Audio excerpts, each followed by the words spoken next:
Bom dia, boa tarde, boa noite, meu querido aluno. Hoje temos uma aula muito bacana em Direito Constitucional, parte 2. Uma aula que eu gostaria muito de passar pessoalmente para vocês, que é a aula sobre administração pública.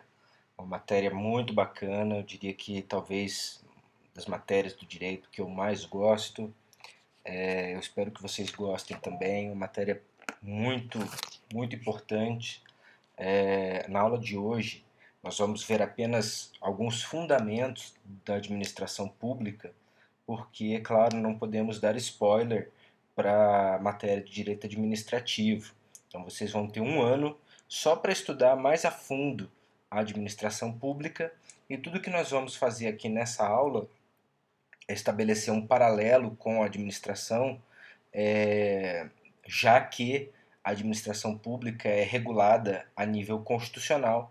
Então nós que estamos cuidando hoje, né, nesse semestre, da administração, da organização dos poderes, nós precisamos falar também da administração pública, né, já que nós estamos falando do poder executivo, do poder administrativo, né.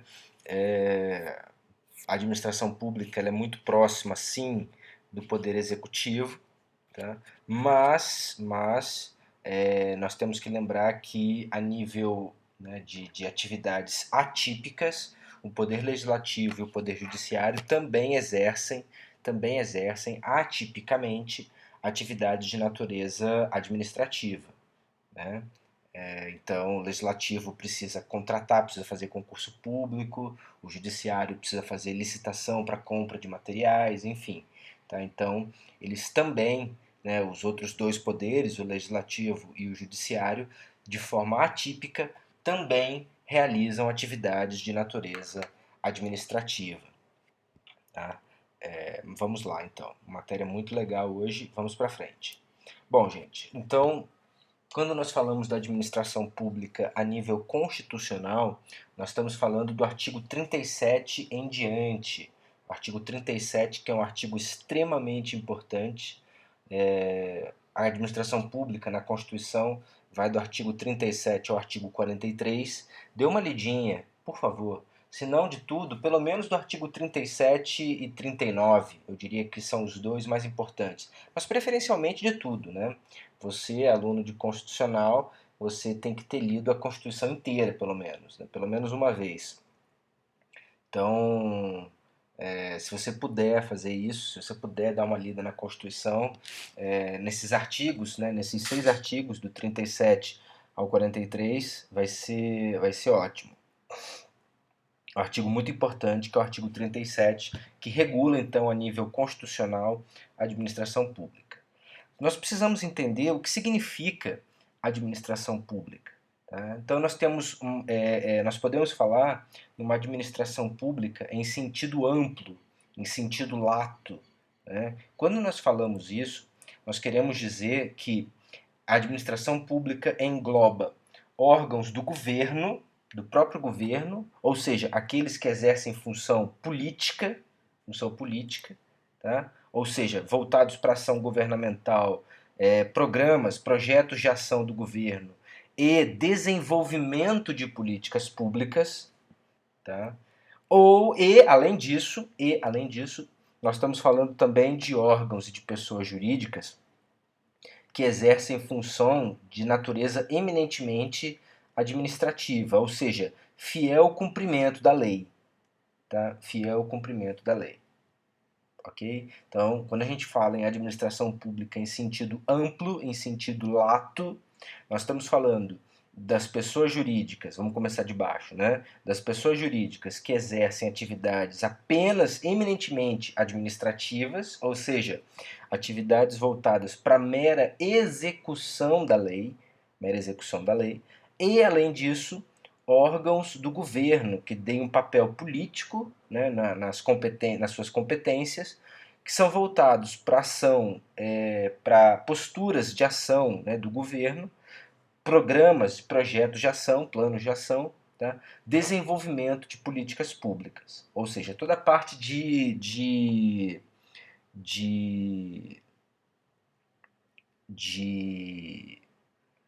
discricionariedade, né? Toda uma discricionariedade que o poder público possui no desenvolvimento de suas funções. Tá? Basicamente é isso. Nós temos ainda a noção, não sei por que não animou, mas enfim, temos ainda a administração pública em sentido estrito, que é o contrário, né? Nós vimos no sentido amplo, agora estamos vendo no sentido estrito, também chamado de sentido formal, sentido subjetivo ou sentido orgânico. Aqui não, né? Aqui, quando a gente fala em administração pública em sentido estrito, nós estamos falando apenas das pessoas que exercem as funções meramente administrativas. Tá? Ou seja, apenas as pessoas e órgãos que desenvolvem atividades voltadas apenas para o fiel cumprimento da lei. Apenas para o fiel cumprimento da lei. Professor, o que o Brasil defende? O Brasil opta pela administração pública em sentido amplo ou administração pública em sentido estrito? Bom, meus caros, isso depende. Né? A nível jurídico, né, juridicamente falando, o judiciário tem mostrado uma predileção pelo entendimento da administração pública em sentido estrito. Ou seja, para o judiciário brasileiro, integra a administração pública os órgãos e pessoas que exercem atividades administrativas, executivas. Tá? Ou seja, são aquelas pessoas que a Constituição atribuiu funções administrativas. Tá? Seriam aquelas pessoas a quem a Constituição deu funções administrativas. Lembra? Quando a gente falou, né, quando nós estudamos a divisão, a repartição das competências do Estado brasileiro, lá no artigo 22, 23, 24, lembra daquilo? Então, essas pessoas, elas tinham aquelas competências materiais, lembram disso? Que são competências voltadas para a administração da coisa pública, né? Bom, e aqui, como a gente está falando, né, administração pública em sentido estrito, sentido formal, sentido mais importante, sentido subjetivo, sentido subjetivo. O que é isso, professor? Sentido subjetivo. Quando eu falo da administração pública em sentido estrito, eu estou olhando para as pessoas, que a Constituição, né, as pessoas a quem a Constituição deu funções administrativas. Tá? Qual a importância disso? A importância disso, meus caros, é que existem pessoas particulares, pessoas privadas, não públicas, né? Pessoas privadas, ou seja, que não fazem parte da administração pública, que desempenham o serviço público. Existem ou não existem? Existem, né? É claro que existem. Claro que existem. É claro que existem pessoas jurídicas de direito privado que exercem, que desempenham serviços públicos. É o caso, por exemplo, da CCR, né, que administra a Via Dutra, né? É o caso da Ecopistas, que administra a rodovia Carvalho Pinto, e etc.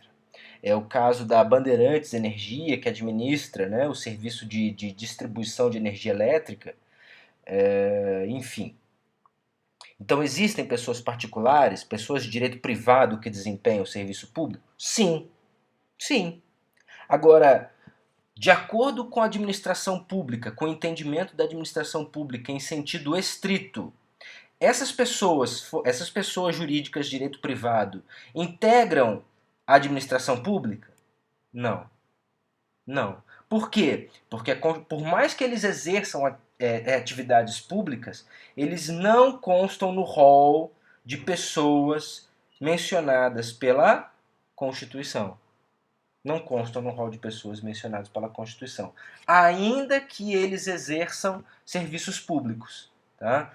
Como nós estamos olhando para uma visão subjetiva, nós estamos olhando para as pessoas que a Constituição atribuiu funções administrativas, funções executivas.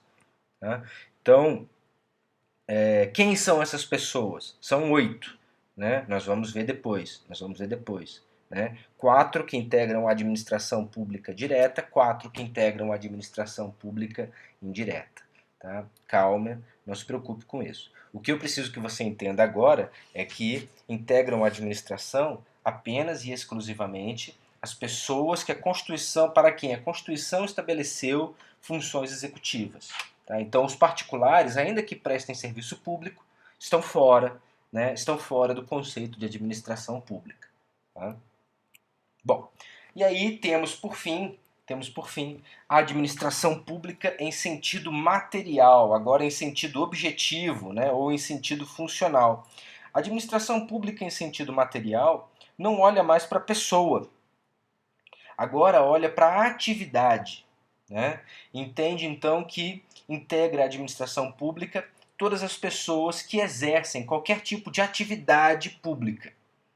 Não é uma corrente muito não é uma corrente adotada no Brasil, tá? Não é uma corrente adotada no Brasil. As pessoas particulares que prestam serviço público, elas não integram a administração pública.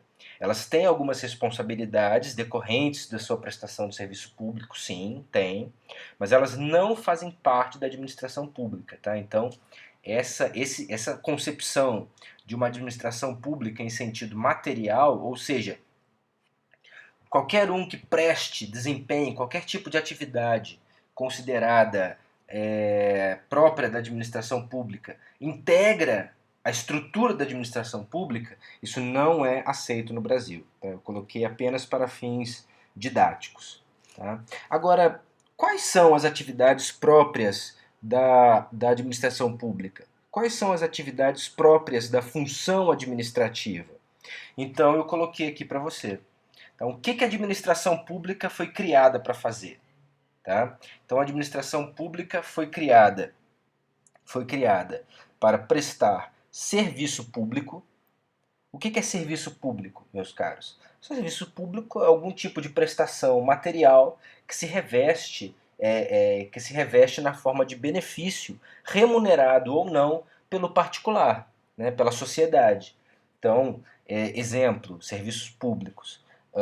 As correspondências, né, o serviço de correspondência, o serviço de abastecimento de água e esgoto, o serviço de transporte urbano, o serviço de distribuição de energia elétrica, né, o serviço de saúde, serviços de educação, etc.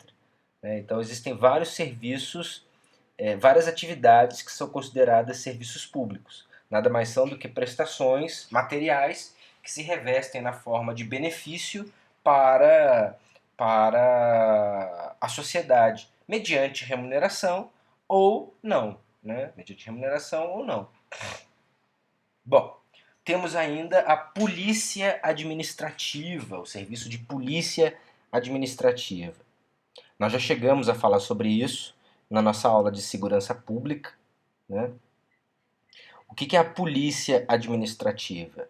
Meus caros, polícia administrativa significa a prerrogativa, o poder que a administração pública possui para, em razão do interesse público, restringir ou limitar o uso e gozo de bens e direitos individuais. Vejam, a polícia administrativa nunca, jamais vai anular, vai acabar com o direito, mas ela vai limitar esse direito que nós temos, em razão de um interesse maior, que é o interesse público. Tá? Então, exemplo, quando você quer construir uma casa, você simplesmente começa a construir? Não. Você tem que receber a licença primeiro, você tem que submeter o projeto à aprovação do setor de obras e infraestrutura da prefeitura local. Né? Outra questão, outro exemplo, você que trabalha com alimentos, você pode vender todo e qualquer alimento que você quiser? Não. A vigilância sanitária verifica, né, de que forma tem que ser o acondicionamento desses produtos, de que forma tem que ser o acondicionamento dos produtos. Por exemplo, alimentos não podem ficar no chão, os alimentos precisam ficar pelo menos num pallet, né, eles não podem ficar em contato com o chão. O prazo de validade, né, questão de prazo de validade, questão de identificar, né, calorias e composição daquele alimento. Tudo isso são regras para que você possa exercer a sua atividade, né? Baixa a vigilância sanitária lá no seu restaurante. Eles têm o poder de entrar na sua cozinha, inspecionar como está a sua cozinha e, inclusive, apreender produtos, alimentos que estejam com prazo de validade vencido, né? Então vai limitar o seu direito em razão do interesse público, né? Vai limitar os seus interesses particulares em razão do interesse público. Basicamente é isso. Temos ainda a atividade de fomento. O que é o fomento, meus caros? Fomento significa incentivar, né? Fomentar significa incentivar, significa fazer proliferar, né? Então, atividades de fomento, por exemplo, estão parcerias com a administração pública para diversos serviços, por exemplo, em que, em troca, a administração confere algumas vantagens. Querem um exemplo? A nível trabalhista, vocês sabem que a mulher gestante ela tem direito de se afastar do serviço com a sua remuneração integral que é paga pelo INSS, né? Por quanto tempo? De acordo com a lei trabalhista. Quanto tempo? Pensa aí. São 120 dias. Né? A mulher tem direito de se afastar em razão da gestação por 120 dias, é a licença gestante. Nesse período, ela receberá integralmente o seu salário, que será pago pelo INSS. Só que, meus caros, o poder público possui um projeto chamado Empresa Cidadã, que eles propõem que a empresa conceda e pague, né, mais 60 dias de licença maternidade, ou seja, de 120 passaria para 180 dias de licença maternidade. Tá? Esses 60 dias seriam pagos não pelo INSS, mas pelo empregador. E em troca, o que a empresa ganha? Em troca, a empresa recebe do poder público uma série de subvenções, uma série de benefícios, incentivos fiscais, né? Critério de desempate em licitações, uma série de benefícios se ela aderir a esse programa. Isso é um fomento. O mesmo acontece com a licença paternidade, né? A licença paternidade, que de acordo com o artigo 7º da Constituição é de 5 dias, né? Mas se a empresa aderir ao projeto Empresa Cidadã, ela dá mais 15 dias remunerados, né? 15 dias remunerados ao pai, tá? De licença paternidade. De novo, em troca, ela recebe uma série de subvenções e benefícios, né, do Estado. Né? Então, o poder público, a administração pública está fazendo o quê? Ela está fomentando algum tipo de prática social no mundo empresarial. Né? O que mais? Temos, por exemplo, quando um município, né, ou um estado quer captar empresas, né, para que elas se assentem no local, né, ou seja, o estado de São Paulo quer chamar empresas para vir para cá, o que ele faz? Ele concede, ou o estado de São Paulo, ou o município, ou os dois, né, ele concede o quê? Benefícios fiscais, uma série de benefícios fiscais, né, a chamada renúncia fiscal, né, para aquela empresa se ela vier aqui para o estado de São Paulo. Então o governador Dória chega lá para uma empresa e fala assim, ó, vai lá para o estado de São Paulo, faz uma parceria com o município tal, né? Se você for, o município vai estabelecer que você não precisa pagar IPTU sobre a sua área por, sei lá, 5 anos, isso claro, mediante lei, né? E eu, o estado de São Paulo, coloco que você não precisa pagar, sei lá, ICMS, exemplo, pelos próximos 15 anos. Então, é um fomento, né? É uma forma de fomentar, né? De incentivar algum tipo de atividade. E ainda, né? Temos a intervenção, né? Nós temos, com o advento do Estado Social, um Estado que se intervém, né? Que intervém na sociedade, né? A fim de regular a sociedade e não permitir que ela seja manipulada única e exclusivamente pelo mercado. Então, nós temos várias formas de intervenção do Estado na vida da sociedade, né? Uma muito comum é a intervenção do Estado sobre a propriedade. O Estado pode intervir no nosso direito de propriedade? Sim, pode. Como que ele faz isso? Temos várias formas, né? Exemplo, temos a requisição, né? No momento de necessidade, a administração pública pode requisitar o nosso bem para usar, né? E ela usa, e aí depois ela devolve, né? Claro que se tiver algum dano, ela é obrigada a pagar esse dano, né? Ela é obrigada a pagar esse dano. Tá? Outro exemplo, a servidão administrativa. O que é servidão? Servidão significa dizer que algo serve a alguma outra coisa, né? Algo está em função ou está servindo para outro. Tá? Exemplo.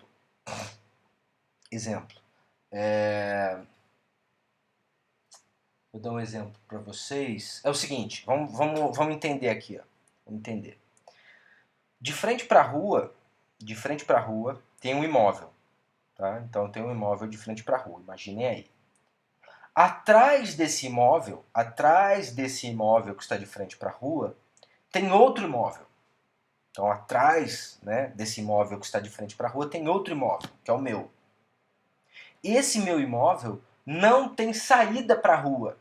Não tem saída. Eu não tenho como entrar e sair do imóvel pela via pública.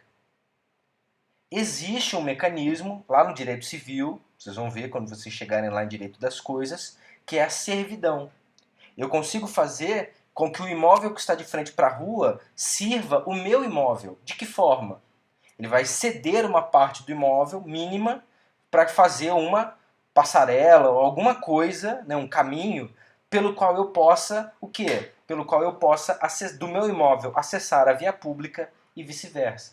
Isso se chama servidão. O imóvel que está de frente para a rua está servindo ao meu. Essa é a servidão a nível de direito privado. Né? A nível de direito privado. Acontece? Acontece. É bem comum. Tá? Agora, temos a servidão de direito público. Exemplo, passagem de tubulação pluvial ou fluvial, né, por dentro da minha propriedade. É possível? É possível. Ou pelo subsolo. Cabos de alta tensão passando pelo subsolo. É possível? É possível. Tá?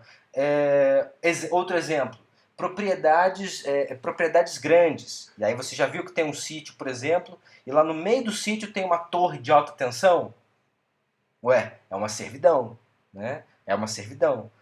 Então um pedaço daquele imóvel foi pego, né, para servir a um bem público, a um serviço público, que no caso é o cabeamento e distribuição de energia elétrica. Então, dentro do sítio, que é propriedade privada, ou dentro da fazenda, você tem lá uma torre de alta tensão.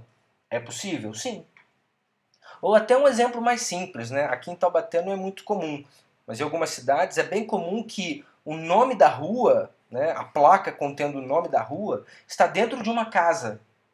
Né? Tem o muro, tem a altura do muro, e aí mais acima, né, acima dessa altura, mas dentro da casa, na parede da casa, né, virado para a rua, tá lá a plaquinha com o nome da rua. Aqui em Taubaté não é muito comum não, mas em outras cidades, por onde eu já passei, é extremamente comum. Né? Você tem que olhar dentro da casa, né, dentro do terreno, da propriedade daquela pessoa que mora ali, né? Você olha no muro da parede, e no muro da parede está lá o nome da rua, né? A plaquinha com o nome da rua, número, etc. Né? Isso é um exemplo de servidão administrativa? Sim. O que mais? Temos o tombamento, né? O tombamento. Temos a limitação administrativa, né? Limitação administrativa. Exemplo, você comprou um imóvel de frente para a praia. Você pode construir um prédio de 20 andares se esse imóvel está lá em Ubatuba? Não. A Prefeitura de Ubatuba não permite que você construa um imóvel de 20 andares ali na frente da praia. Então é a administração limitando o seu direito de propriedade. E temos o mais gravoso de todos, né, que é a desapropriação. Né, desapropriação. Professor, é só essa intervenção na propriedade? Não, não é não. Temos a intervenção do Estado no domínio econômico, né, intervenção no Estado do domínio econômico, então o Estado regulando preços, regulando, estabelecendo inclusive contribuições, né, um exemplo da contribuição, né, é a CID, né, já ouviram falar da CID, CID combustível, né, a CIDE, né, C de casa, I de igreja, D de dado, E de escola, né, CID, contribuição de intervenção no domínio econômico, né? Então, é o Estado intervindo na economia, né? Ah, temos ainda a intervenção do Estado no controle do mercado, né? O Estado intervém a nível para estabelecer a defesa da concorrência, né? Então o Estado, através de um órgão que é o CADE, CADE, né? C de casa, A de amor, D de dado, E de escola, o CADE, é o Conselho Administrativo de Defesa Econômica, né, visa proteger a concorrência. Então, ele veda práticas comerciais consideradas abusivas, por exemplo, monopólio, cartel, dumping, holding, né, sham litigation, né, verifica, né, quando tem fusão de empresas, né, uma empresa vai se fundir com a outra, é necessária a aprovação prévia do CAD, para o CAD verificar se vai haver violação, né, se vai importar em monopólio, se vai importar em domínio muito grande daquele mercado, né? Então, o poder público, a administração pública, através do CAD, né, vinculado ao governo federal, verifica também a nível de economia, né, o controle da economia, a defesa da concorrência. Né? A ideia é que existam várias pessoas, várias empresas concorrendo. Quanto maior a concorrência, quanto maior a competição, maior a possibilidade de que sejam servidos ao consumidor produtos em melhor condição de aquisição e de melhor qualidade. Né? Quanto maior a competição, quando é monopólio não tem jeito, né? Quando é monopólio é isso que tem, você não quer, bom, paciência, né? Então, o poder público visa evitar práticas comerciais consideradas abusivas. Para quem quiser ler mais sobre o assunto, pode ir lá no artigo 170 da Constituição. Né? O artigo 170 e os seguintes falam do domínio econômico, né? Os princípios da atividade econômica. Então, a partir do artigo 170, você vai ver lá, né, os princípios da atividade econômica que o Estado brasileiro deve preservar e de que forma preserva, né? De que forma os preserva. Tá? Então, essas basicamente são as atividades para as quais a administração pública existe. Né? A prestação de serviço público, a polícia administrativa, o fomento, né? E a intervenção. Tá? Bom, meus caros, existe toda uma sistemática de direito que se aplica à administração pública. Né? É o chamado regime jurídico administrativo. Né? É muito diferente do regime jurídico de direito privado. Tá? Quando vocês estudam direito civil, vocês estudam o regime jurídico de direito privado. Por quê? Nas relações entre as pessoas, os seres humanos, ou seres humanos e pessoas jurídicas de direito privado, essas pessoas se encontram, via de regra, em condição de igualdade, né? Ou seja, no mesmo pé, no mesmo patamar hierárquico. Quando você tem a relação entre a administração pública e os particulares, você tem uma relação muito diferente. Não é uma relação de direito privado, é uma relação de direito público. E aí nós temos que considerar o seguinte: a atividade pública, né, a função da administração pública envolve gerir e administrar bens e interesses públicos. Para isso, é necessário que esses direitos e esses interesses não sejam sobrepujados, não fiquem à margem, não fiquem em segundo lugar em relação aos direitos e interesses particulares. Então, assim sendo, né, o regime jurídico administrativo confere à administração pública uma série de poderes, uma série de prerrogativas que a colocam, né, numa condição privilegiada em relação ao particular. Então, o regime jurídico administrativo é o regime jurídico de direito público, em que você tem a relação entre um particular e o Estado, né?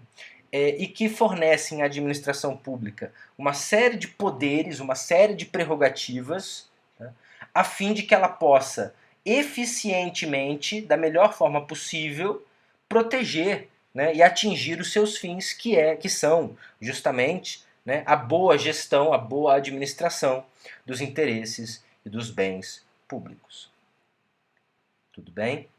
Então, numa relação, por exemplo, uma relação contratual, né? Uma relação contratual. A sua relação de direito contratual com a faculdade, por exemplo, né? A sua relação de direito contratual com a faculdade, ela é muito diferente do que a relação, por exemplo, de alguém, de uma empresa que forneça materiais escolares para a administração pública de Caçapava, para a prefeitura de Caçapava.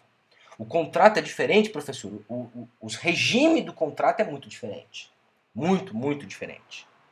Tá? Muito diferente.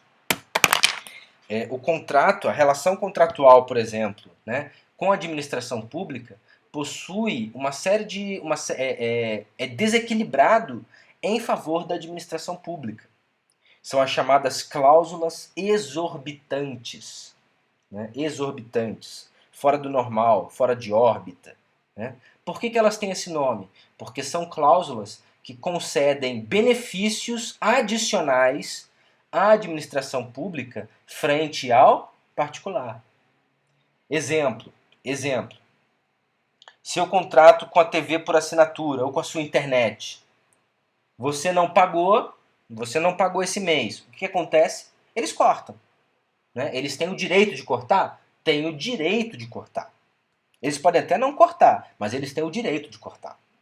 A partir do momento em que você não paga, você não tem mais o direito de exigir o fornecimento do serviço. A administração pública não. A administração pública, mesmo sem pagar,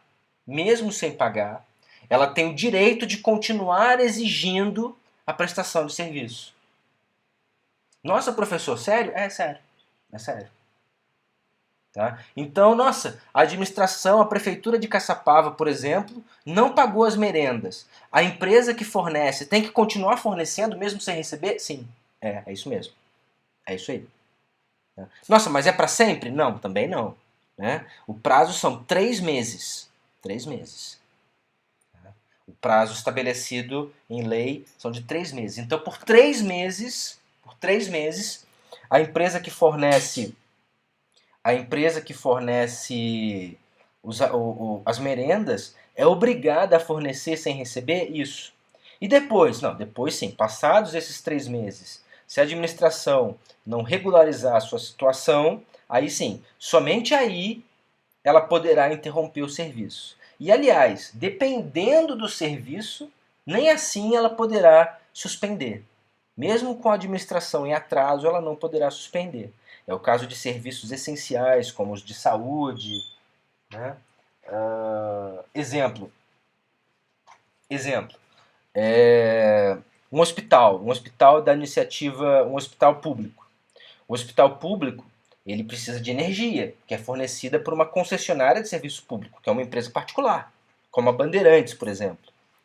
Se o hospital não pagar a conta de energia, Se o hospital não paga a conta de energia, a, a concessionária de energia pública, a concessionária de energia, né, a concessionária de serviço público, pode ir lá e cortar? Não, não pode cortar.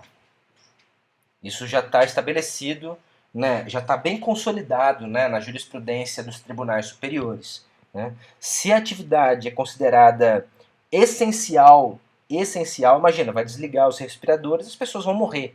Né? Vai desligar aparelhos essenciais, aparelhos que mantêm a vida de pacientes, as pessoas vão morrer.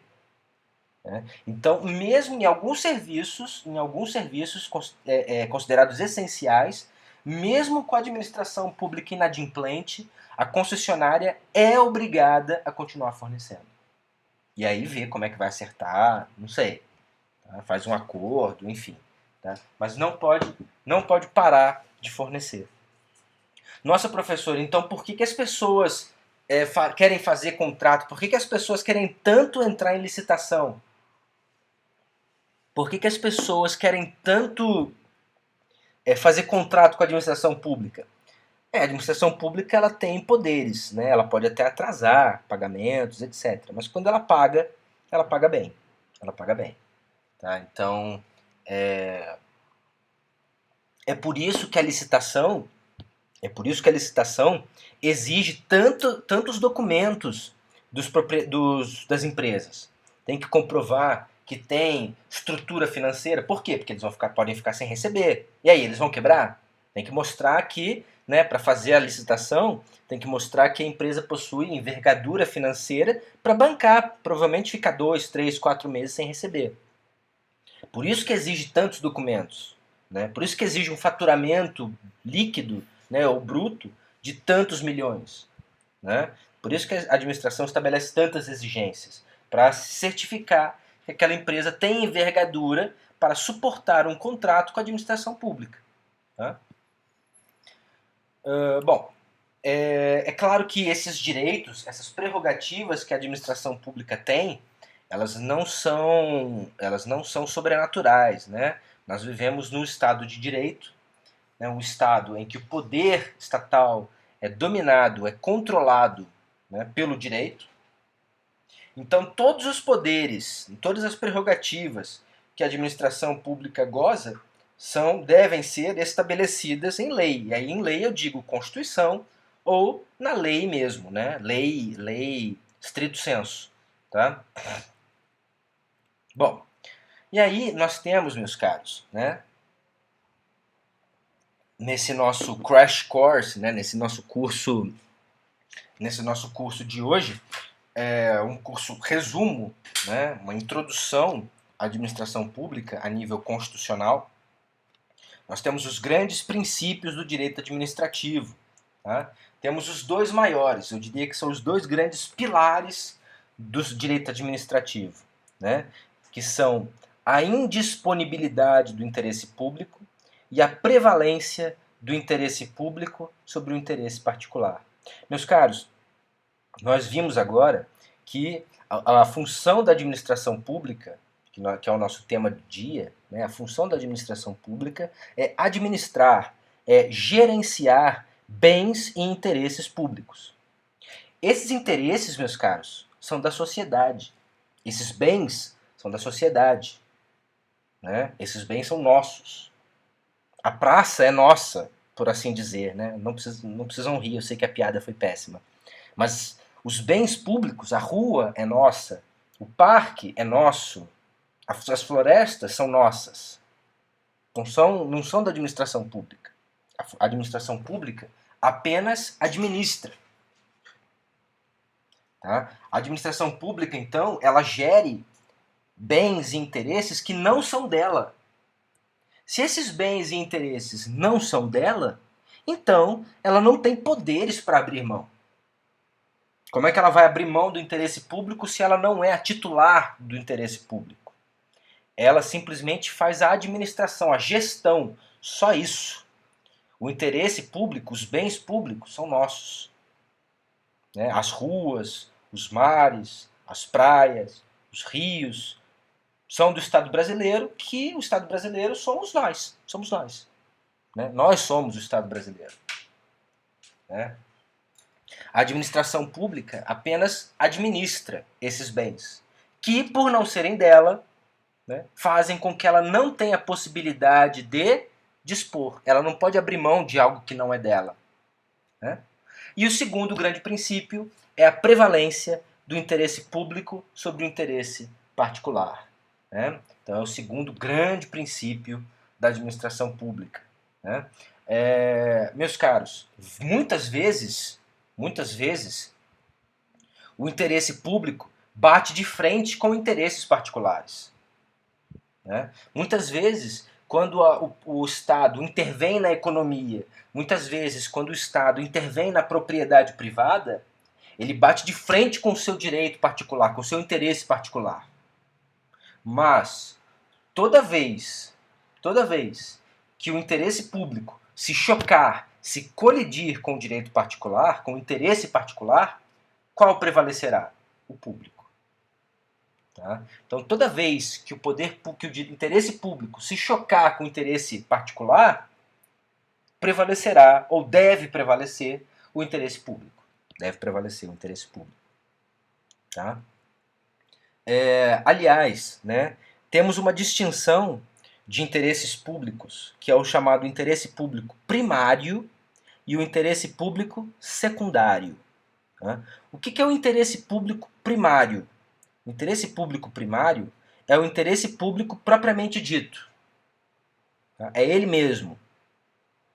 E o interesse público secundário? O interesse público secundário é o interesse dos agentes, né, dos atores, das pessoas por trás daquele órgão da administração pública. Então, quando eu falo então do interesse público secundário, eu estou falando do interesse dos agentes, das pessoas que atuam por meio, né, por meio dos órgãos estatais, por meio dos órgãos públicos. Exemplo.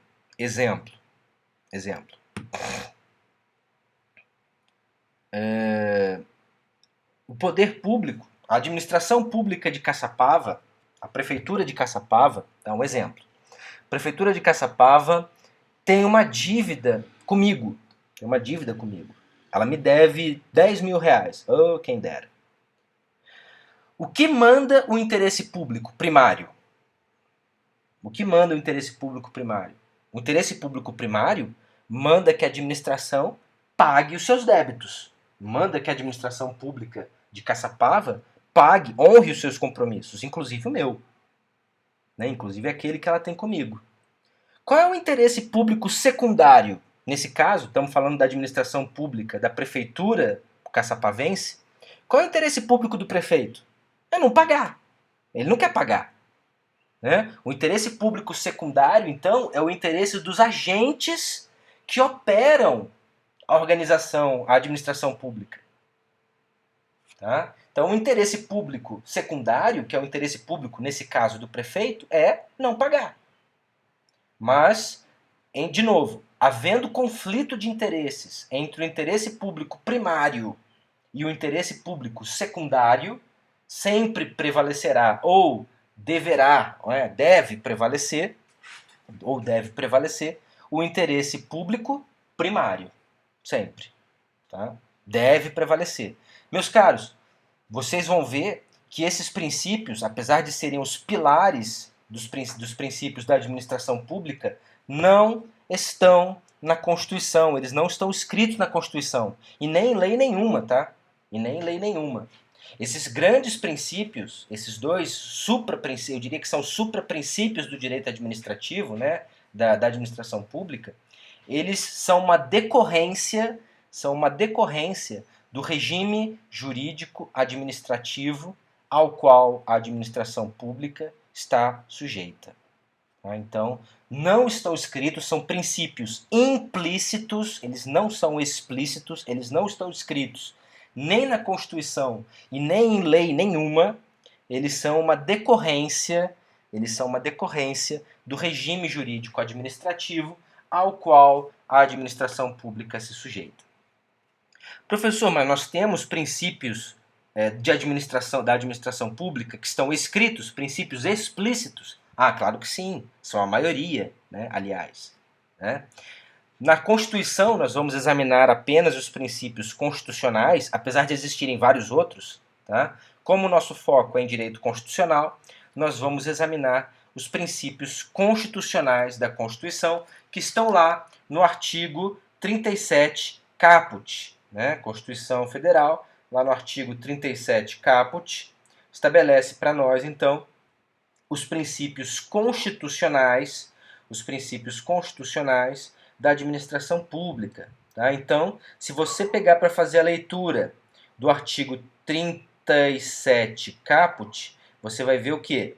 Você vai ver que a administração pública direta e indireta de qualquer dos poderes da União, dos Estados, do Distrito Federal e dos municípios obedecerá aos princípios da legalidade, da publicidade, da legalidade, da impessoalidade, da moralidade, da publicidade e da eficiência, e também ao seguinte, e depois fala do resto, né? Fala de outras coisas. Então, na Constituição Federal, nós temos os 5 princípios constitucionais da administração pública. Existem inúmeros outros. Tá? Vocês vão ver. Eu espero que seja eu, o professor de Direito Administrativo, mas isso não me cabe. Né? Não me cabe. Veremos. Quem viver, verá. Né? Todos nós veremos, que todos nós vamos viver. Meus caros, dicão do professor Rafael. Se você olhar, esses princípios, eles formam, a primeira letra de cada um dos princípios forma um acrônimo. Forma aqui um acrônimo que é o LIMP, né? L de legalidade, I de impessoalidade, M de moralidade, P de publicidade e E de eficiência. É o LIMP. Tá? Então, você juntando a primeira letra de cada um desses princípios, uma dica para você nunca mais na sua vida esquecer. Tá? Nunca mais na sua vida você vai esquecer, então, que os princípios constitucionais da administração pública são o LIMP, a legalidade, a impessoalidade, a moralidade, publicidade e eficiência. Tá? Bom, vamos olhar aqui para eles. O que é a legalidade, meus caros? Princípio da legalidade. Princípio da legalidade. Vocês aprenderam lá no artigo 5º, semestre passado, né? Lá no artigo 5º, parágrafo 2º, né? No artigo 5º, parágrafo 2º, que, né, o particular pode fazer tudo aquilo que a lei não expressamente o proíbe. Né? Se você tiver com dúvida, volta lá na Constituição, artigo 2º, a Constituição, artigo 5º, parágrafo 2º, e a Constituição vai dizer para você, né, quando fala do título 2, né, que são os direitos e garantias fundamentais, ela vai falar que para você, né, você pode fazer tudo que a lei expressamente não proíbe. Então, tudo que a lei não te proíbe fazer, você pode. Tá? Então, esse é o chamado princípio da legalidade ampla. Né? Princípio amplo da legalidade. Tá? É o princípio da legalidade voltado para os particulares, voltado para as pessoas de direito público, as pessoas vivendo no regime jurídico privado, né? As pessoas particulares, as empresas privadas, enfim, nós, né? Você pode fazer tudo aquilo que a lei expressamente não te proíbe. Né? Tudo que a lei não te proíbe é lícito. Quando a gente fala da administração pública, é o contrário. O princípio da legalidade, que é um dos princípios mais importantes da Constituição brasileira, ele vira uma chave. Ele passa a ser o inverso.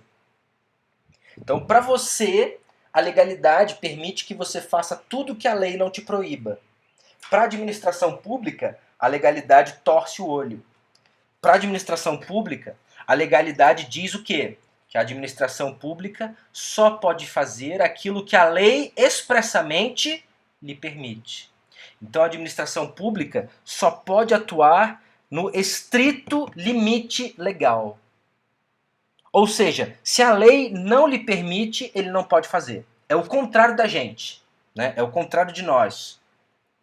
Tá? Então, o princípio da legalidade que é uma das maiores garantias constitucionais, né, e é uma das maiores garantias da Constituição brasileira, tanto para nós particulares, que garante, né, o exercício do nosso livre-arbítrio e da nossa livre iniciativa, para o Estado, a Constituição nos protege, evitando o arbítrio, né, através do princípio da legalidade restrita ou da estrita legalidade. Né? Estrita legalidade ou legalidade restrita. A administração pública só pode fazer aquilo que a lei expressamente lhe permite. E aí eu falo lei, lei, lei. Não é decreto, não é resolução, não, é lei. Tá? Entendam lei na acepção estrita. Né? Lei, decreto, norma criada pelo legislativo. Norma criada pelo poder legislativo. Tá? Beleza, então vimos isso.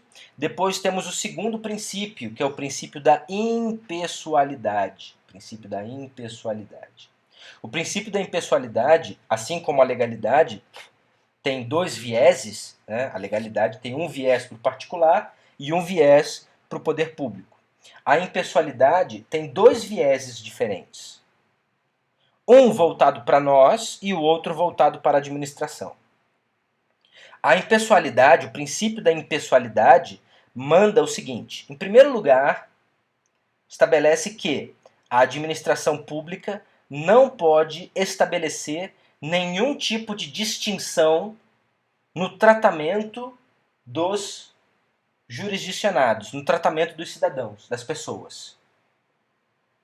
Nossa, professor, mas existem algumas distinções. Por exemplo, idosos, gestantes, essas pessoas têm atendimento prioritário, não tem? Tem. Mas isso não é a administração pública que fornece. Quem faz isso é a lei. Então, existem leis que garantem a essas pessoas tratamento diferenciado. A administração, por si própria, não pode estabelecer nenhum tipo de distinção no tratamento das pessoas ou das empresas. Ela tem o dever de tratar todos iguais, só podendo fazer distinções autorizadas por lei. Só podendo fazer distinções autorizadas pela lei. Ok? E qual é o segundo viés da impessoalidade? Então falamos do primeiro. Qual é o segundo viés da impessoalidade? A administração pública tem que agir de maneira impessoal. Significa dizer que quando o poder público age, essa ação não pode servir para promoção pessoal dos agentes públicos. Não pode servir como promoção pessoal dos agentes públicos. É por isso que quando você vê propaganda de alguma política pública, seja da União, seja do Estado, seja do município, sempre diz governo federal, ou governo estadual, ou prefeitura de Caçapava. Por quê? Porque é a esse órgão, é a essa pessoa que a política pertence.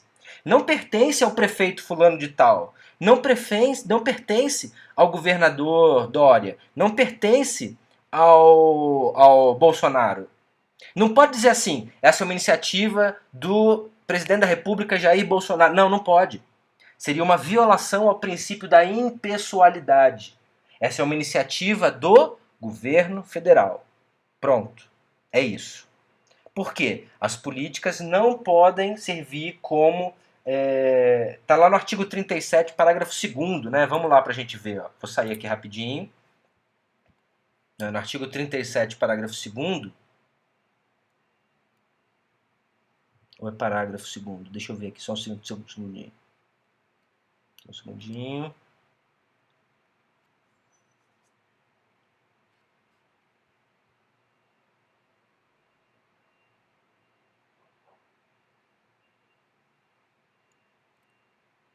Só um segundo, gente. Eu achei que eu tivesse visto aqui. Aqui, ó. Parágrafo 1º, desculpa, gente. A publicidade dos atos, programas, obras, serviços e campanhas dos órgãos públicos deverá ter caráter educativo, informativo ou de orientação pessoal, dela não podendo constar nomes, símbolos ou imagens que caracterizem promoção pessoal de autoridades ou servidores públicos. Tá? Então essa é a vedação constitucional que impede que o poder público apresente, né, que o poder público apresente como isso aqui pertence ao Dória, isso aqui pertence ao Bolsonaro, isso aqui pertence ao prefeito tal. Não pode. Tá? Seria violação ao princípio da impessoalidade, ou seja, o Estado tem que olhar para o jurisdicionado de forma impessoal e agir de forma impessoal também. Depois nós temos o princípio da moralidade. O princípio da moralidade, que foi elevado, né, à categoria de princípio constitucional pela primeira vez na Constituição de 88. O princípio da moralidade, que está lá no artigo 37 caput, significa dizer que estabelece para a administração pública o dever de que toda vez que a administração pública se comunica com a sociedade, ela deve dizer a verdade. Ela deve atuar de boa fé. Ela deve atuar de forma proba, né, dentro da probidade. E isso estabelece ainda, né, não adianta, eu começo a falar disso, eu quero ir embora, né? Isso estabelece ainda um outro dever para a administração pública, que é o dever de motivar os seus atos. A administração pública, quando ela atua, ela tem o dever de motivar os seus atos. Nossa, professor, e se ela não motivar? Esse ato é nulo. É nulo. Não é nem anulável, ele é nulo. Tá? É nulo. E aí, meus caros, quando a administração pública motiva um ato, então estou cavando, estou oferecendo 20 vagas nesse concurso. Para quê? Para preencher 20 vagas de servidores públicos, sei lá, da administração. Enfim. Presume-se que ela está falando a verdade, tá? Presume-se que ela efetivamente precisa das 20 vagas. Tá? Professor, uma coisa que era muito comum, né? Uma coisa que era muito comum.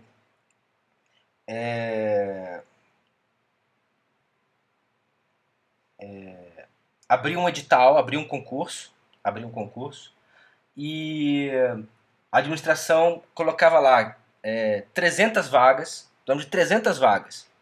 Só que aí depois ela só chamava 10 pessoas. Ela convocava, né, estabelecia 300 vagas e só chamava depois 10 dos aprovados. O judiciário entendeu que isso é uma ofensa ao princípio da moralidade. Se ela coloca no edital que ela oferece 300 vagas, ela está dizendo que eu preciso de 300 funcionários. Eu preciso de 300 funcionários. Tanto assim é que o aprovado em concurso público, que foi aprovado dentro do número de vagas, ele tem direito subjetivo à nomeação. Ele tem direito de exigir ser chamado. Se são 20 vagas, eu passei em 20º lugar, pode ter a certeza, você vai ser chamado, você tem que ser chamado. Se a administração não te chamar, ela cometeu uma inconstitucionalidade. Ela violou o princípio da moralidade. Tá?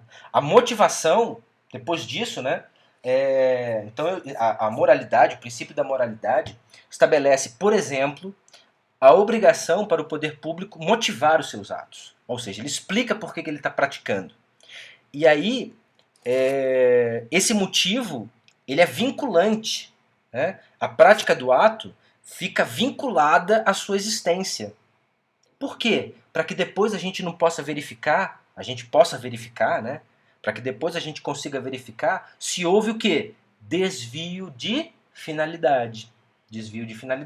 Um desvio de finalidade também é uma violação ao princípio da moralidade. Por quê?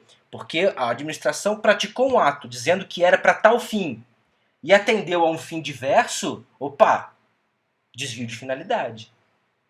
Uma violação ao princípio da moralidade. Gente, além disso, tá? Nós temos a imoralidade, né? Contra a moralidade, algo que não é moral, é imoral. Imoral. Dentro da imoralidade, nós temos as coisas mais graves, né? Os atos imorais mais graves. Como é que eu digo que algo é imoral e mais grave? Como é que eu chamo isso? Eu chamo de improbidade. Improbidade. Improbidade é uma violação moral mais grave do que a simples imoralidade. E existe a lei de improbidade administrativa. Existe a lei de improbidade administrativa. A improbidade, né, a lei de improbidade administrativa estabelece várias penas que existem em decorrência de atos que importam em violação ao princípio da moralidade. Tá? As condutas na lei de improbidade estão lá nos artigos 10, 10º, 11 e 12. Artigos 10º, 11 e 12. São dano ao erário, violação aos princípios da administração pública e um dano ao erário. Agora eu não me lembro do outro. Eu não me lembro. Agora eu não me recordo. Mas eu sei que pode colocar lei de improbidade administrativa. Vai aparecer aí. Você vai lá. As penas, as condutas tidas como ímprobas, né, as condutas tidas como ímprobas, estão nos artigos 10º, 11 e 12, se não me engano. Tá? Outro exemplo de violação ao princípio da moralidade são os crimes de responsabilidade. Né? No caso do presidente da República, estão lá no artigo 85, né, inciso 5. Estabelece crime de responsabilidade para o presidente caso ele corrompa, né, a moralidade administrativa. Né? Então nós temos também o crime de responsabilidade. Então não pensem, quando vocês olharem para o princípio da moralidade, não pensem que ele é genérico, não pensem que ele tá aí para inglês ver. Não, pelo contrário, tá? O princípio da moralidade estabelece severas restrições à conduta da administração pública. Além disso, temos o princípio da publicidade, que estabelece que os atos públicos, via de regra, precisam ser colocados, né, precisam ser disponibilizados e publicados para conhecimento de todos. Estabelece para a administração pública um dever de transparência com relação a seus atos, seus gastos, suas condutas. Né? Nós diríamos, né, o Brasil ele enfrenta sempre severas críticas da comunidade internacional, porque em comparação com outros países, o Brasil é bem pouco transparente. Né? Fomos comparar com outros países, sobretudo na Europa, o Brasil ele tem um índice de transparência, ferramentas de transparência que ainda estão muito aquém daquilo que é solicitado, né, daquilo que é considerado ótimo, né, daquilo que é considerado excelente, ótimo, né? Mas o princípio da publicidade estabelece que os atos da administração pública, né, devam ser publicados no Diário Oficial de forma que sejam de conhecimento de todos. Professor, todo e qualquer ato tem que ser publicado? Sim, salvo quando a lei dispuser de forma contrária. Então, exemplo, condutas necessárias à garantia da segurança nacional. Então, essas informações a lei permite que sejam sigilosas. Atos da administração pública relativamente a pessoas menores de idade. Esses atos podem ser sigilosos, porque a lei prevê a proteção, né, o sigilo do menor de idade. Então, quando a lei prevê, excepcionalmente nas hipóteses em que a lei prevê, será possível, então, o sigilo. Todas as demais, a administração pública tem o dever de atuar, de publicar seus atos, seus gastos, suas condutas, seus agentes, enfim, tudo, né, para que deveria ser, né, controlado, fiscalizado pela população. Né?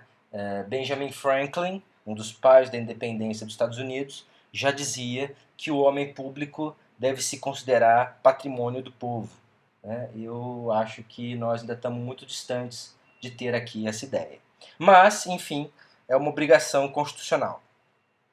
Por fim, o último princípio constitucional para a administração pública é o princípio da eficiência, né? Então, a administração pública tem o dever de garantir, né, de manter políticas que garantam a eficiência, que garantam a maximização dos seus resultados com o dispêndio mínimo de esforços, né, de mão de obra, de materiais e etc. Então, a administração pública, por exemplo, ela tem o dever de capacitar, né, de treinar, de capacitar constantemente os seus funcionários de modo que eles consigam trabalhar da forma mais eficiente possível. É por isso que o Poder Judiciário, por exemplo, mantém a Escola Paulista de Magistratura, né? A escola política do servidor, para capacitar esses servidores públicos de modo que eles possam trabalhar com o máximo de eficiência possível, com o dispêndio mínimo de tempo, de material, de mão de obra, de homem-hora e etc. Né? Então, é também uma obrigação, né, um dos princípios norteadores da atividade da administração pública. É claro que vocês estão vendo aqui vocês estão vendo aqui o básico do básico, tá, gente? Vocês vão ter 2 semestres, administrativo 1 e administrativo 2, para ver isso aqui com riqueza de detalhes, né? Então, vamos para frente. Eu não vou me ater muito a isso. Existem outros princípios? Existem, mas estão em legislação extravagante, tá? Estão espalhados pelo ordenamento jurídico. Tá? Na Constituição Federal, o artigo 37, que regula, né, a administração pública, estabelece apenas esses 5 princípios. Tá?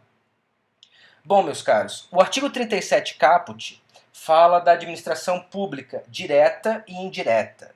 Né? Então, quais são os componentes da administração pública no Estado brasileiro? Tá? Então, no Estado brasileiro, nós temos as pessoas políticas que compõem a chamada administração pública direta. Tá? São 4, vocês já conhecem. Né? São as pessoas políticas. Quem são as pessoas políticas? Você não pode mais errar.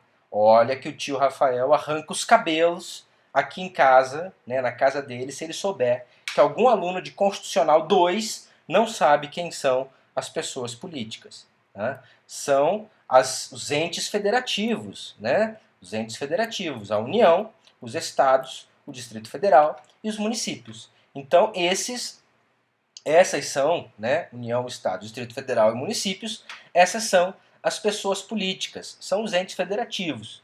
Então, todos os entes federativos fazem parte da administração pública direta. Então, sempre que eu falar administração pública direta, entenda, são as pessoas políticas, logo são a União, os estados, o Distrito Federal e os municípios. Por que tem esse nome, meus caros? Em primeiro lugar, porque eles possuem uma autonomia política, ou seja, a Constituição Federal deu a essas pessoas poder para auto-organização, né? A União tem a Constituição Federal, de fato, mas os estados têm poder para elaborarem as suas próprias constituições estaduais e se auto-organizarem. Os estados têm competência para se auto-organizarem nos termos das suas constituições estaduais e os municípios e Distrito Federal têm competência também, outorgada pela Constituição, para se organizarem também, para se organizarem politicamente, na forma de leis orgânicas. Né, de leis orgânicas. Então eles podem criar, né, no caso do Estado, podem criar suas constituições estaduais, Distrito Federal e municípios podem criar as suas próprias leis orgânicas, através das quais os entes federativos vão se organizar a nível financeiro, a nível administrativo e a nível político, dentro daquilo que é permitido pela Constituição Federal. Né? E ainda e mais importante, têm a possibilidade de legislar, né, essas pessoas têm possibilidade de legislar com fundamento nas competências que são diretamente conferidas pela Constituição Federal. Por isso que essas pessoas compõem a administração pública direta, porque elas recebem competência diretamente da Constituição Federal. Lembram? Artigo 22, lembram disso? Competência privativa da União, dos estados, competência privativa, né, ou exclusiva dos estados, dos municípios. Lembram disso? Da União. Então, né, é aquilo.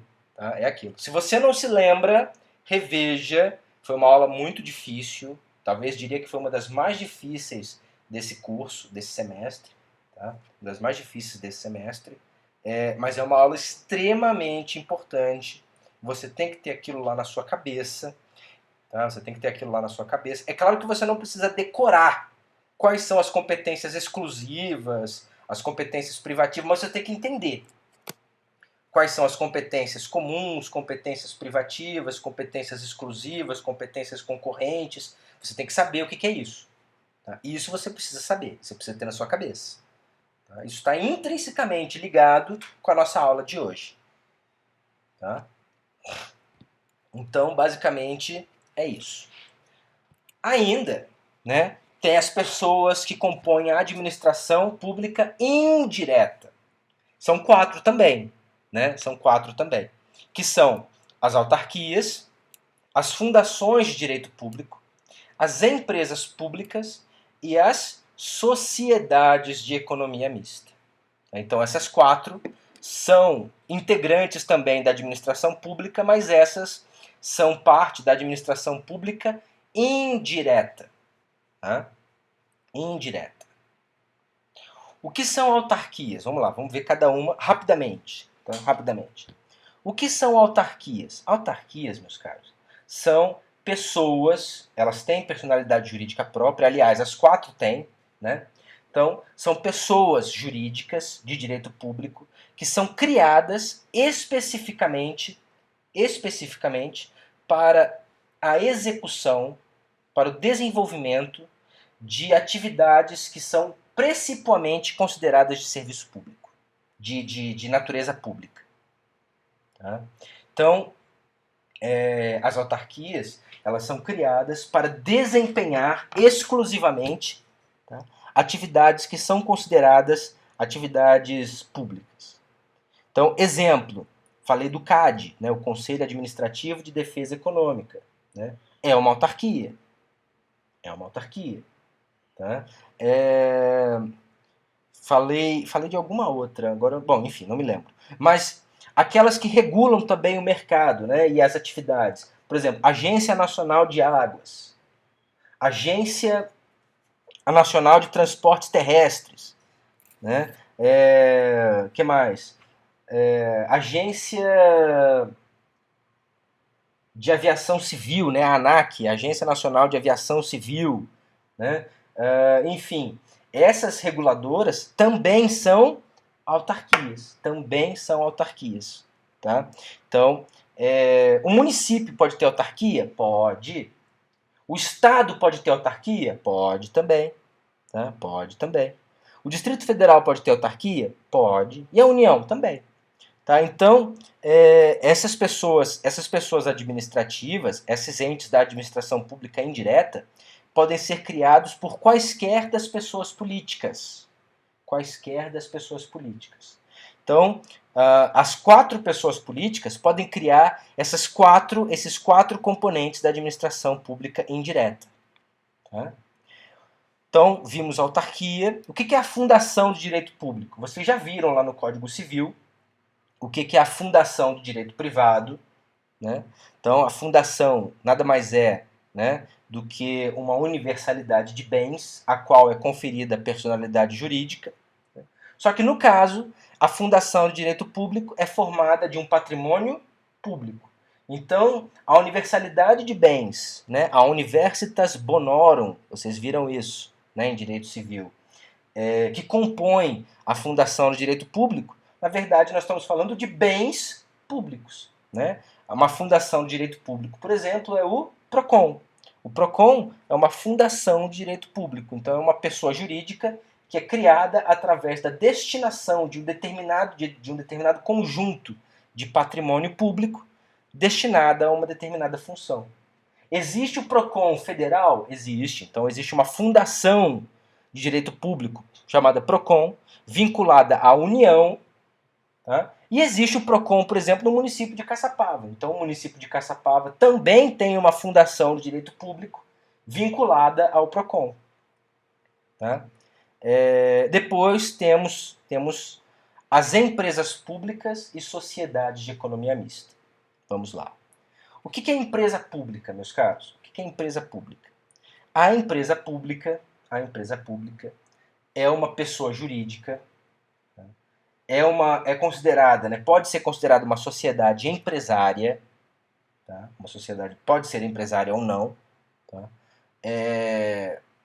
Só que ela é formada, né, qual é a grande característica da empresa pública? Ela é constituída de 100% de patrimônio público. Exemplo, os Correios. Outro exemplo, Caixa Econômica Federal.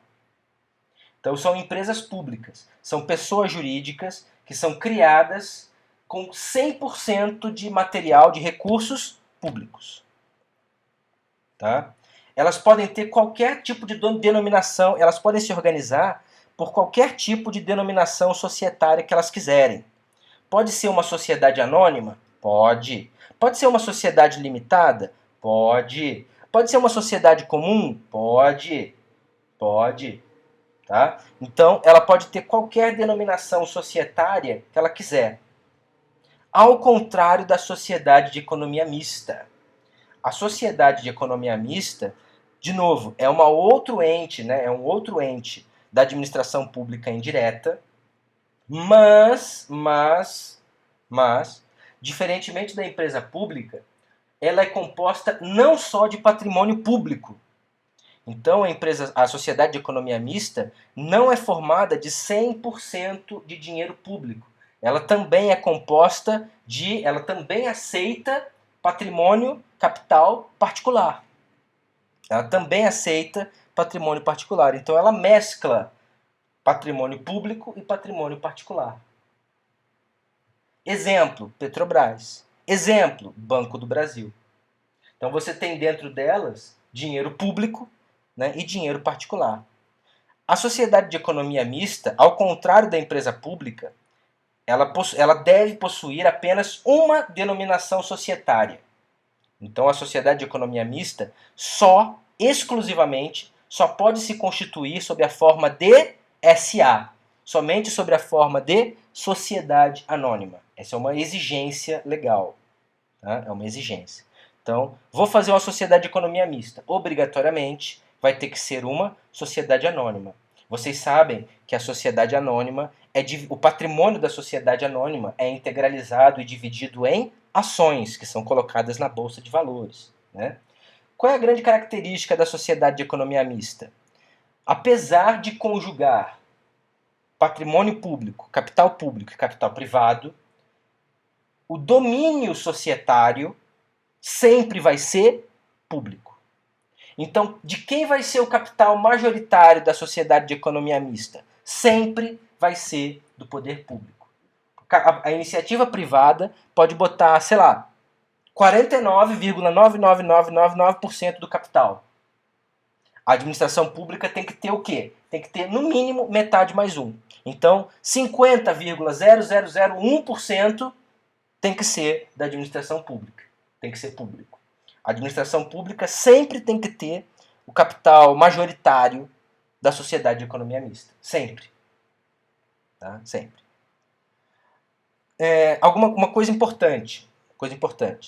As duas primeiras, autarquias e fundações de direito público, foram criadas por lei, somente podem prestar serviço público. Elas foram criadas para desenvolver excepcionalmente serviço público. A empresa pública e a sociedade de economia mista não. Elas podem desenvolver serviço público? Sim. Elas podem desenvolver atividade econômica característica da iniciativa privada? Sim.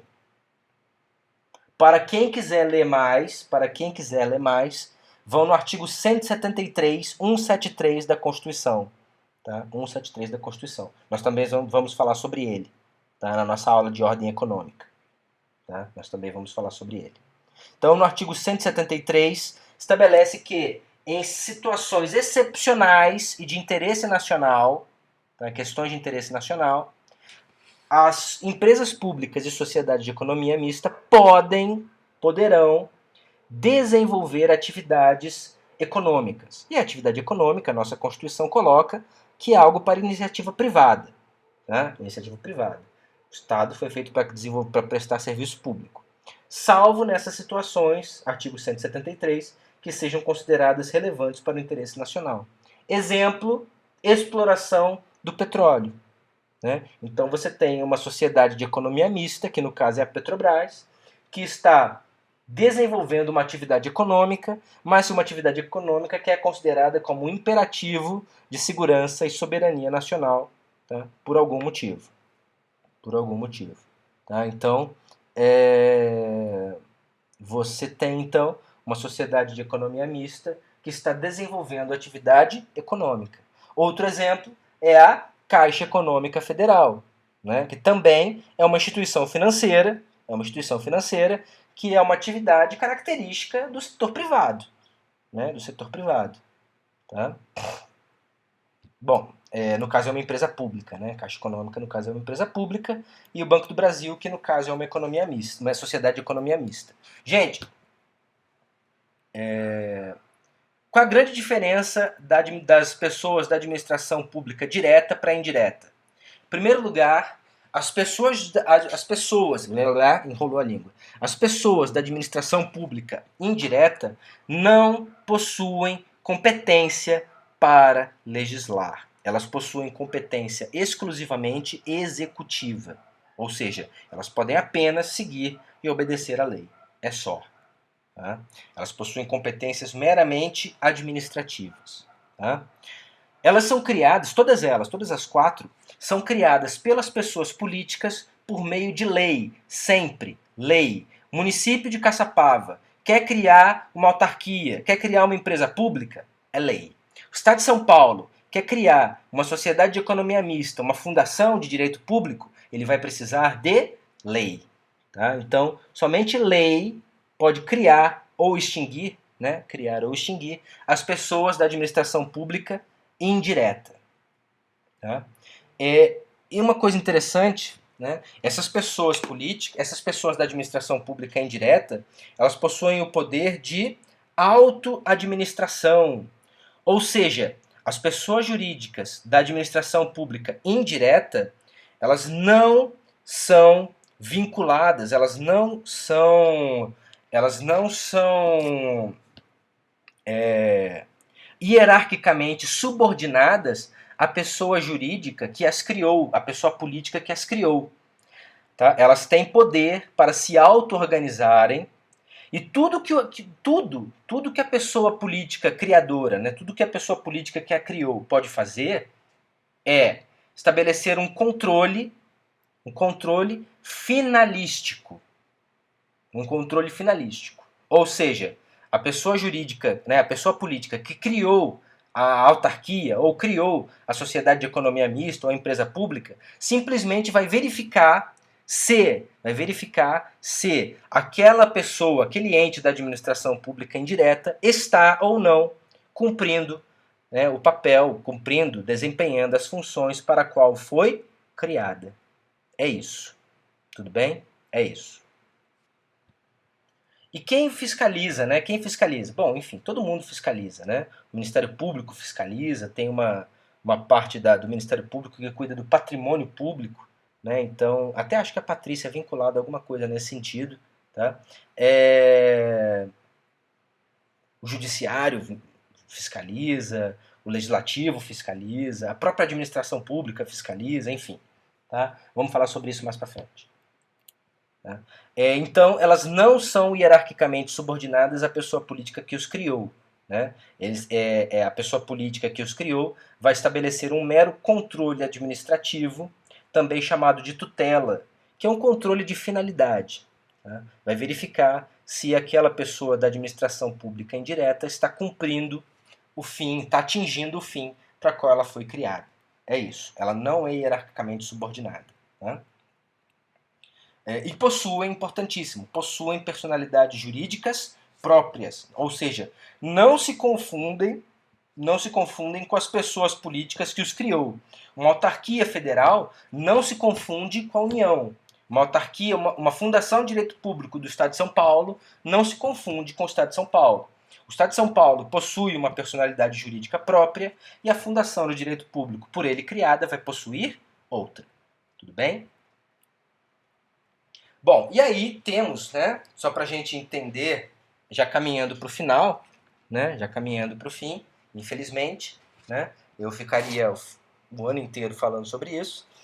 A administração pública tem vários poderes, né, e o primeiro deles, o poder vinculado, na verdade está mais para um dever, mas enfim, né, os livros costumam chamar de poder vinculado. O que é o poder vinculado? Né? É a vinculação. Vinculação, quando eu estou falando de poder vinculado, eu estou falando de agir nos termos da lei. Tá? A atuação vinculada é adstrita, é presa. Né? A aptidão de agir nos exatos moldes prescritos na lei. Então, quando a administração pública age de forma vinculada, o poder público não tem nenhuma margem de escolha. Exemplo: servidor público da prefeitura de Caçapava atingiu 75 anos de idade. O poder público tem que fazer o quê? O poder público tem que fazer o quê? Tem que aposentar esse funcionário. Tem escolha? Não. Ela tem a obrigação de aposentar o funcionário. A lei manda ela aposentar o funcionário com 75 anos. Tá? Então, é uma atuação vinculada. O poder público não tem nenhuma margem de atuação. Ela tem que agir nos exatos moldes estabelecidos pela lei. E é isso. Tá? Diferente do poder discricionário. Né? O poder discricionário, o poder público, né, a administração pública, tem a possibilidade de exercer um juízo de conveniência e de oportunidade sobre a prática daquele ato, ou como praticá-lo.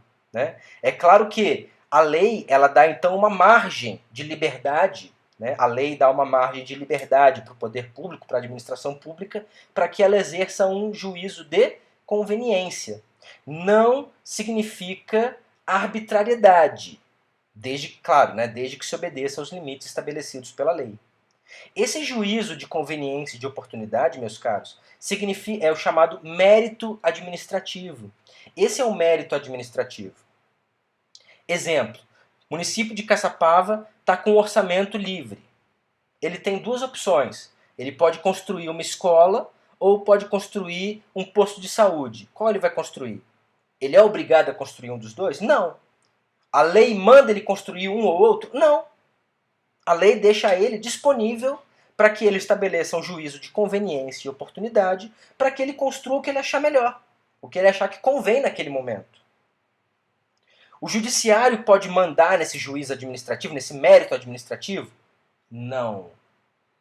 Não. Não. O exame de mérito administrativo não pode ser feito pelo judiciário. Por quê? Porque significaria uma violação, tá, ao princípio da separação constitucional dos poderes. Então, o Poder Judiciário não pode invadir o mérito administrativo, não pode devassar o mérito administrativo. Então, a Prefeitura de Caçapava olhou, estudou e preferiu escolher construir o posto de saúde. Se um particular entrar com uma ação dizendo que a Prefeitura tinha que ter construído a escola, o Judiciário vai falar: não me cabe. Não me cabe dizer se a administração deveria construir uma escola ou um posto de saúde. Esse juízo de conveniência e oportunidade não pode ser feito pelo judiciário. O que o judiciário pode fazer, sim, é controlar e verificar se os atos do poder público, se os atos da administração pública respeitaram a legalidade. Então, o poder judiciário faz um controle da legalidade dos atos da administração. Tá? Então, meus caros, esse poder discricionário não é um poder absoluto. Não é um poder absoluto. O poder discricionário tem limites, que são justamente a conveniência e a oportunidade daquele ato e as limitações legais. Discricionariedade não significa arbitrariedade. Tá? A discricionariedade ela se dá nos limites daquilo que a lei permite, na margem de atuação que a lei permite. Tá? Então, não significa arbitrariedade. Tá? Não significa arbitrariedade. Existem limites ao poder discricionário. Tá? Temos ainda o poder hierárquico. O que é o poder hierárquico? É a possibilidade da administração pública se organizar em níveis de hierarquia diferentes, né? Então, estruturas de poder própria dentro da administração pública, né? Uma cadeia de comando. Tá? O poder disciplinar, que é a possibilidade de punir, né? Que os superiores hierárquicos têm de punir os seus inferiores, né? os seus comandados, né? Que violem disposições legais ou constitucionais, ou ainda, né? Resoluções. Tá? Então, o servidor público falhou, o servidor público errou. Então, ele pode ser punido, né? Cabe a ele, né? Sofrer a punição imposta pelo seu superior hierárquico. Pelo seu superior hierárquico. Esse é o poder disciplinar, né? O poder de punir nos termos da lei e na forma da lei, né? Então, a lei 8.112 de 1990, se não me engano, tá?